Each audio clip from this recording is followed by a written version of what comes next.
Penutupan sementara masjid dan surau sepanjang tempoh Pitah Kawalan Pergerakan PKP yang berkuat kuasa mengundang perdebatan sejak gelombang pertama COVID-19 melanda.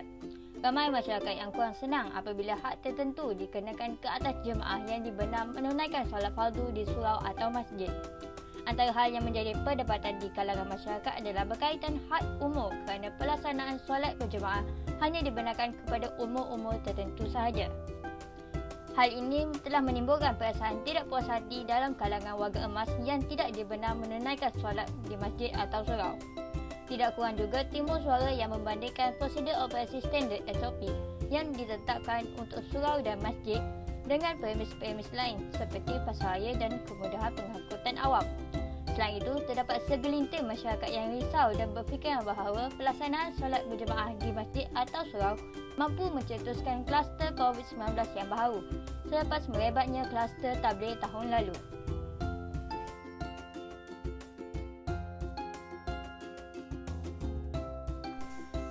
Objektif pelaksanaan solat berjemaah di masjid atau di surau semasa pandemik COVID-19. Yang pertama, menilai semua kewajaran individu yang dibenarkan untuk menunaikan solat berjemaah di masjid atau di surau. Yang kedua, membincangkan langkah-langkah yang berkesan bagi pelaksanaan solat berjemaah yang terbaik. Yang ketiga, membincangkan langkah-langkah keselamatan yang perlu diambil bagi mengelakkan tercetusnya kluster terbaru.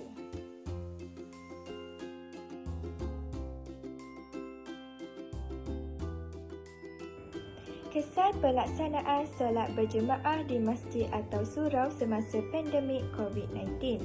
Yang pertama, penjarakan sosial sejauh 1 meter di dalam atau di luar masjid atau surau supaya tidak berlaku persentuhan antara satu sama lain.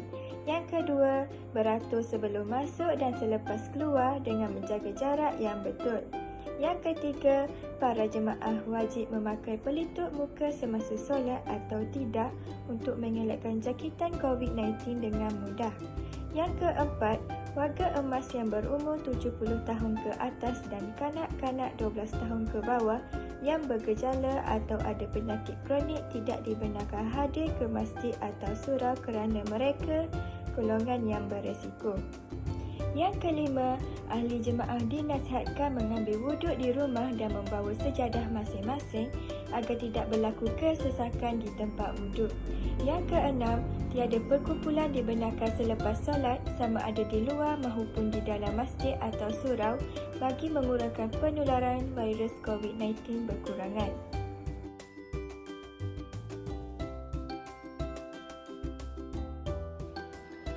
Assalamualaikum warahmatullahi wabarakatuh. Nama saya Muhammad Adam Haikal bin Rosazalan, nombor matrik 064317. Hari ini saya akan membentangkan tentang pelaksanaan solat berjemaah di masjid atau surau semasa pandemik COVID-19. Yang pertama, para jemaah mestilah mematuhi prosedur operasi standard atau SOP yang telah ditetapkan oleh MKN, iaitu memakai pelitup mulut dan hidung, membawa peralatan ibadat sendiri, mendaftar nama di buku kehadiran yang disediakan atau mengimbas kod QR dengan menggunakan aplikasi MySejahtera dan mematuhi penjarakan fizikal 1 meter. Seterusnya, pihak masjid atau surau mestilah mensanitasi kawasan masjid atau kawasan sembahyang setiap kali selesai satu solat fardu dan menyediakan lebih banyak fasiliti atau kemudahan yang berkaitan seperti alat pensanitasi tangan. Akhir sekali, pelaksanaan solat berjemaah mestilah dihadkan dalam tempoh masa tertentu. Contohnya, setiap satu solat fardu mestilah selesai dalam tempoh masa 20 minit. Sekian, terima kasih.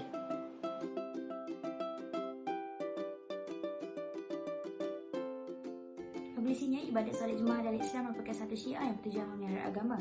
Solat berjemaah di masjid atau surau semasa COVID-19 masih boleh dilakukan dengan perlu mengamalkan SOP yang telah ditetapkan oleh kerajaan, iaitu penjarakan sosial dan penggunaan alat pembasmi kuman.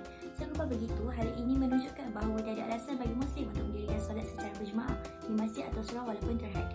Agama Islam amat melihara umatnya dalam segala keadaan termasuk dalam keadaan darurat dalam menjaga keselamatan dan terus beribadat kepada Allah.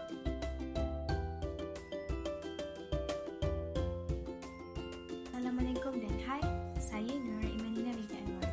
Sebagaimana kita semua sedia maklum, pematuhan SOP sangat penting dan perlu dijaga dan dipatuhi oleh setiap masyarakat.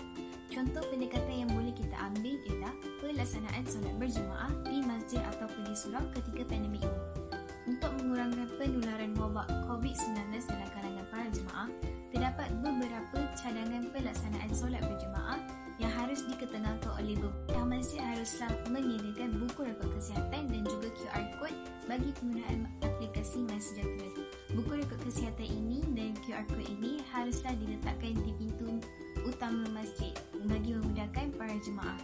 Selain itu, ahli jawatankuasa yang bertugas juga haruslah mengawal bilangan para jemaah yang hadir ke masjid seperti yang telah ditetapkan oleh Majlis Keselamatan Negara.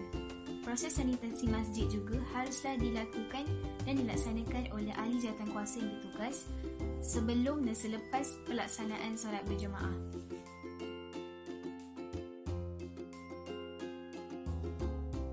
Harapan berkenaan pelaksanaan solat berjemaah di masjid dan surau semasa pandemik COVID-19 ialah ketetapan prosedur standard operasi yang lebih longgar untuk pelaksanaan solat berjemaah di masjid dan surau bagi memberi peluang kepada umat Islam yang telah terbiasa solat berjemaah.